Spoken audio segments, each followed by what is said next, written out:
Disrespected, humiliated, and punched, Devonte turned the tables in a way no one saw coming. Devonte couldn't contain his excitement. Today was the day he had dreamed about for years, the day he would finally buy his first brand new car. This wasn't just any purchase. It was a testament to his hard work and determination. Growing up in a small apartment in Fort Smith, Arkansas, life had never been easy. His mom had done everything she could to provide for him and his younger sister, working long hours at a diner just to keep food on the table. Devonte had learned early on that nothing in life came without effort. For the past 5 years, he had worked tirelessly at the local factory, often picking up extra shifts and working weekends. He skipped vacations, ignored the temptation of expensive gadgets, and funneled every spare dollar into his savings. All of it was for this moment, a chance to walk into a dealership, point to the car he wanted, and drive away in something brand new. That morning, he stood in front of his mirror, carefully adjusting the tie he rarely wore. He wanted to look sharp, professional, like someone who belonged in a dealership showroom, ready to make a serious purchase. His reflection smiled back at him, and for a brief moment, he allowed himself to feel proud of how far he'd come. The car he wanted wasn't flashy or ostentatious. It was a practical silver sedan with great reviews and solid reliability. To Devonte, it represented more than transportation. It was independence, a symbol of how he'd risen above the challenges of his upbringing. He imagined pulling into his mum's driveway in it, surprising her with the news. She'd probably cry, and his little sister would beg for a ride. The drive to the dealership was filled with anticipation. Devonte's old hatchback, which had seen better days, sputtered and groaned as he maneuvered it through town. He had to roll the windows down just to keep cool because the air conditioning had stopped working months ago. He chuckled to himself, thinking about how he wouldn't have to deal with that anymore. As he pulled into the dealership's lot, the sun gleamed off rows of polished cars, each one a promise of something better. Devonte parked near the entrance, glancing around to take it all in. He had spent countless hours researching online, reading reviews and comparing prices. He was ready. This wasn't going to be one of those impulsive purchases. He knew exactly what he wanted and how much he was willing to pay. Walking into the showroom, Devonte felt a sense of pride swell in his chest. The dealership's bright lights reflected off the shiny car hoods, and the smell of fresh leather filled the air. This was it. He spotted the silver sedan across the room, parked neatly under a spotlight, and felt his heartbeat quicken. As he approached the car, his mind filled with images of what it would feel like to drive it, smooth rides on long roads, the quiet hum of the engine as he pulled into work, the look on his mom's face when she saw it for the first time. This was his moment. But even as Devonte's heart soared with hope, he had no idea how quickly his dream would start to unravel. Devonte's excitement carried him across the polished tile floor of the showroom. He couldn't help but let his eyes wander over the array of vehicles, each gleaming under the bright overhead lights. But his focus quickly settled on the car he had come for, the sleek silver sedan sitting proudly near the center of the room. It looked even better in person, and for a moment, he allowed himself to imagine driving it home. As he moved closer, a sharp voice pulled him out of his daydream. "Can I help you with something?" The words weren't exactly welcoming. Devonte turned to see a man approaching. The dealership manager, judging by his expensive-looking suit and the authoritative way he carried himself. He was broad-shouldered, with graying hair slicked back in a style that seemed more concerned with appearances than comfort. His expression, however, wasn't friendly. It was skeptical, as if Devonte's very presence required justification. "Yes," Devonte replied with a polite smile. "I'm here to look at the silver sedan over there. I've done my research and I'm ready to buy today." He kept his tone calm and confident, eager to show he was serious about this purchase. The manager's eyes flicked over him, taking in his modest attire, a simple button-up shirt and slacks that had seen plenty of wear. He didn't return the smile. Instead, he raised an eyebrow and crossed his arms. "That one's pretty expensive," he said, his tone cool. Maybe you'd be interested in something a little more within your range? Devontae felt a small pang of annoyance but kept his composure. I appreciate the suggestion, but I've already decided. I'm prepared to move forward with this car. The manager didn't budge. Instead, he let out a dismissive chuckle and nodded toward a section of older models near the entrance. We've got some pre-owned vehicles over there that might be a better fit. A lot of people start there when they're buying their first car. Devontae's stomach tightened, but he refused to let the comment throw him off. Thank you, but I've already saved up for this one. I even have a pre-approval letter from my bank. He reached into his pocket to pull it out, ready to prove that he wasn't just window shopping. But the manager didn't even glance at the letter. Look, he said, his tone hardening. You can't just walk in here and expect to drive off in one of our top models without knowing what you're getting into. Do you even know what the monthly payments are? The words hit Devontae like a slap, not because he didn't know. He had done his homework, but because of the condescension dripping from the manager's tone. He felt his chest tighten, a mix of anger and embarrassment bubbling up. He glanced around, noticing the sideways glances of a few employees nearby. Still, he kept his voice steady. I've done all the math. I know exactly what I'm getting into, and I'm ready to move forward. All I need is for someone to assist me with the process. The manager narrowed his eyes, his posture stiffening. You're wasting my time, he said bluntly. I've seen this before. People come in here pretending they're ready to buy, but when it's time to talk numbers, they back out. I'm not here to play games. Devontae's jaw tightened. He had spent years saving for this moment, meticulously planning every detail, only to be treated like a liar and a nuisance. I'm not pretending, he said firmly. I'm here to buy the car. That's it. But the manager wasn't listening. He stepped closer, his voice growing louder, enough to catch the attention of nearby customers. Listen, kid, he said, his words cutting. You don't belong here, and I don't have time to babysit someone who doesn't understand how this works. Devontae's hands clenched at his sides, his pride and patience being tested like never before.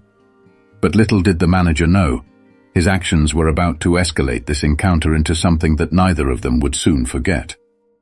The room seemed to grow quieter as tension thickened the air. Devontae stood his ground, his voice firm but calm. I don't know what your problem is, but I'm here as a paying customer. If you can't handle that, maybe I should talk to someone else. The manager's face twisted with irritation, his posture stiffening as he stepped even closer. Someone else? I'm the manager here, he barked. You don't get to waltz in here and call the shots. People like you come in all the time, wasting my time, making big claims, and walking out when it's time to actually pay. The words, people like you, hung in the air like a thunderclap. Devontae felt the weight of every assumption behind them, every layer of disrespect wrapped in those 4 words.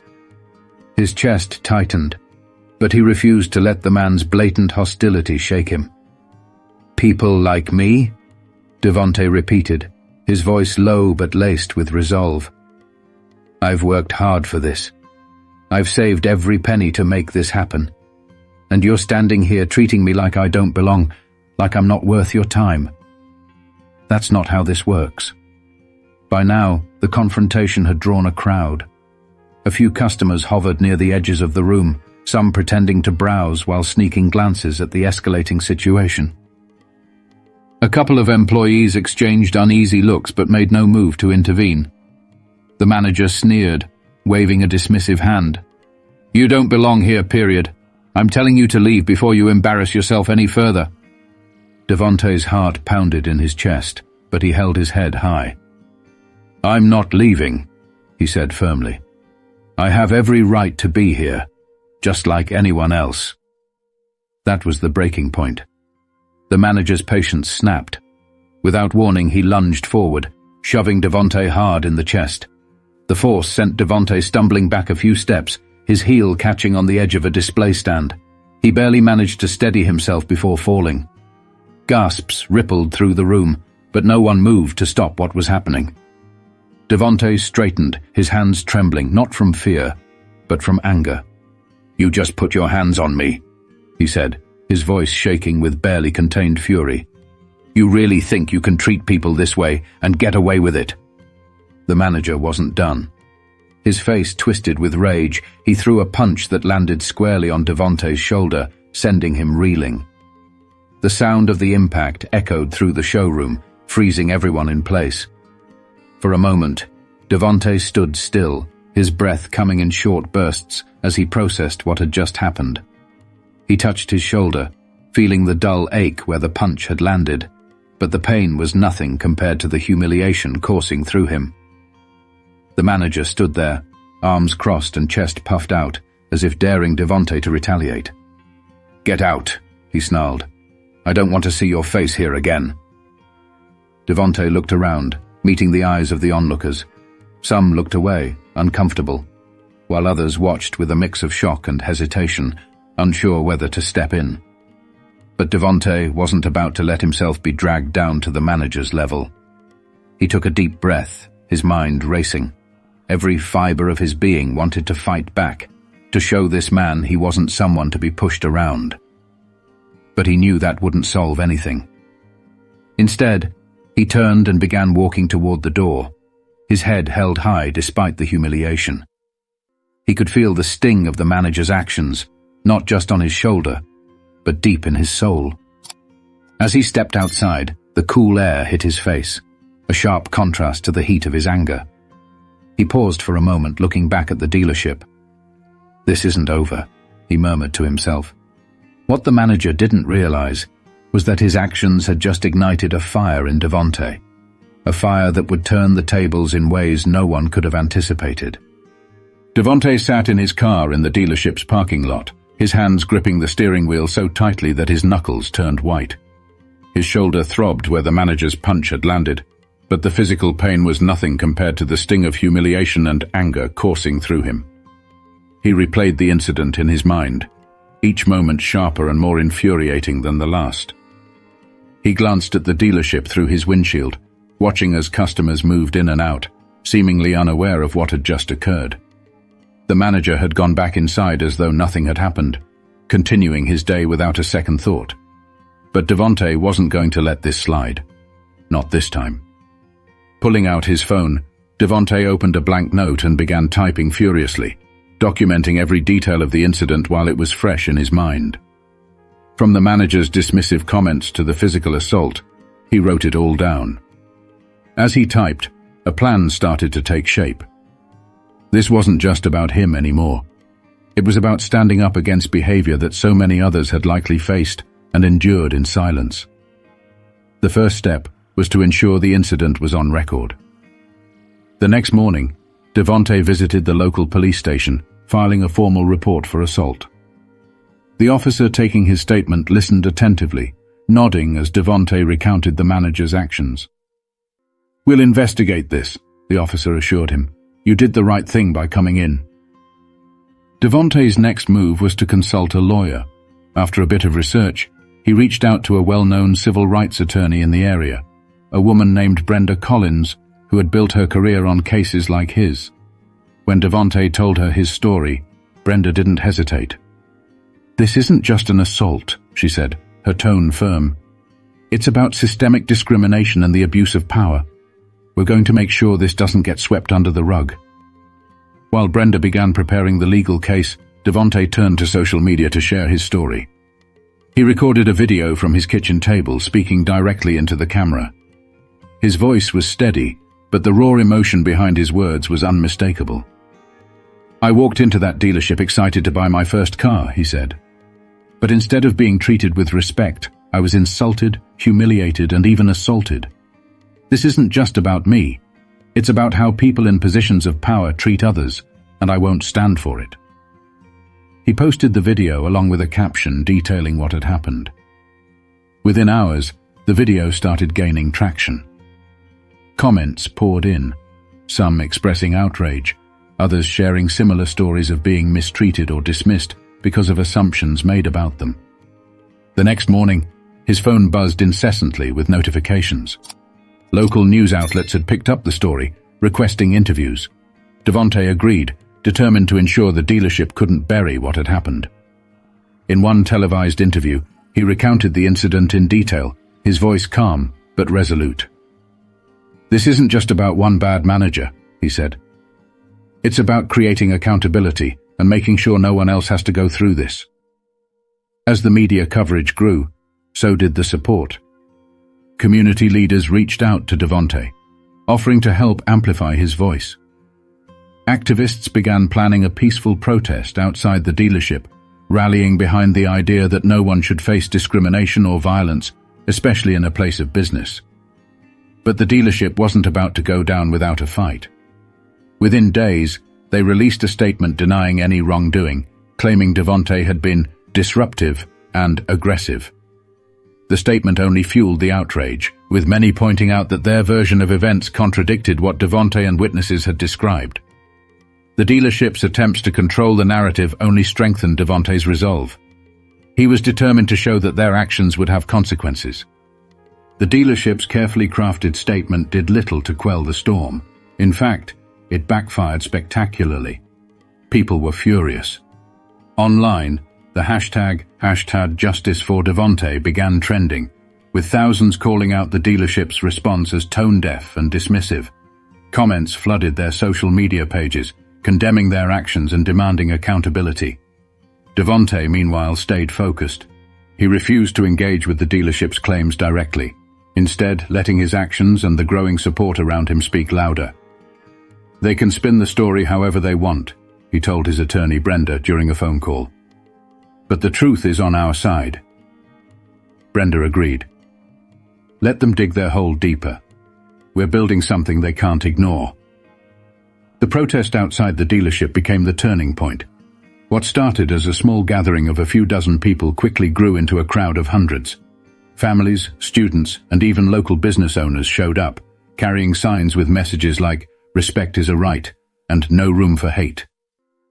Cars driving by honked in support, and the energy was electric. Devonte stood at the front of the crowd, a microphone in hand. He wasn't used to public speaking, but the moment called for it.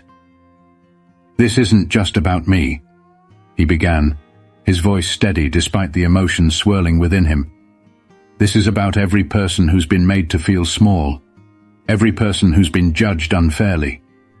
We're here to say enough is enough." The crowd erupted in cheers. News cameras captured every moment, broadcasting the scene to audiences far beyond Fort Smith. Local politicians began to weigh in, calling for an investigation into the dealership and its practices. Community leaders organized meetings to discuss ways to ensure businesses treated customers with respect, regardless of who they were or what they looked like. Inside the dealership, the atmosphere was far from celebratory.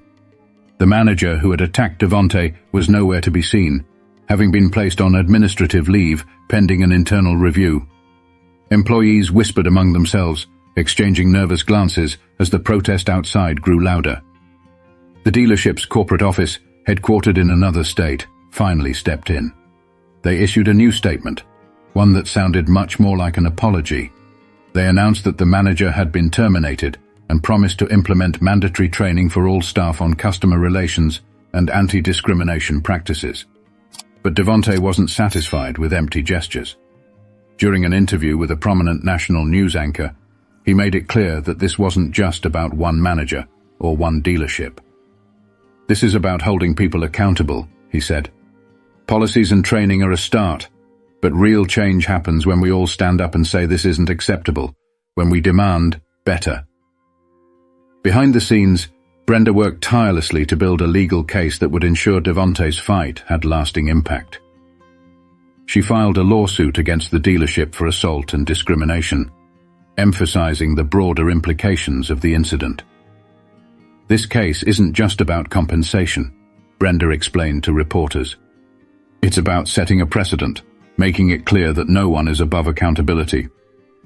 As the lawsuit moved forward, more and more people came forward with their own stories of mistreatment at the dealership and others like it. Some had been ignored, others insulted, and a few even physically threatened. Devonte's fight had become a catalyst for change, shining a light on issues that many had endured silently for years. Meanwhile, the dealership's business began to falter. The negative press, combined with the ongoing protests and legal battles, had driven away customers. Their once bustling showroom now stood nearly empty, a stark reminder of how quickly public trust could erode. But while the dealership struggled to recover, Devonte's fight was far from over. He was just getting started, and the next step in his journey would take the impact of his actions to an entirely new level. The fallout from Devonte's stand against the dealership rippled far beyond Fort Smith, Arkansas. His story had struck a chord with people across the country, resonating with anyone who had ever felt dismissed, disrespected, or devalued. The protest in front of the dealership, once a local event, became a rallying cry for fairness and accountability in businesses everywhere. National news outlets began featuring Devonte's story, painting him not just as a victim, but as a symbol of resilience and determination. His video, now viewed millions of times, was being shared by celebrities, activists, and everyday people who saw in him the courage to stand up when others might have stayed silent. The dealership's corporate office, facing mounting pressure, tried to regain control of the narrative. They announced a nationwide initiative to improve customer relations and pledged funding for anti-discrimination training at all their locations. But for many, it felt like too little, too late. The damage to their reputation was done, and Devonte's story continued to dominate the headlines. In Fort Smith, the weekly protests outside the dealership evolved into something bigger. What began as a response to a single incident turned into a community-wide movement for change. People gathered not just to protest, but to share their own stories, creating a powerful space for dialogue and connection.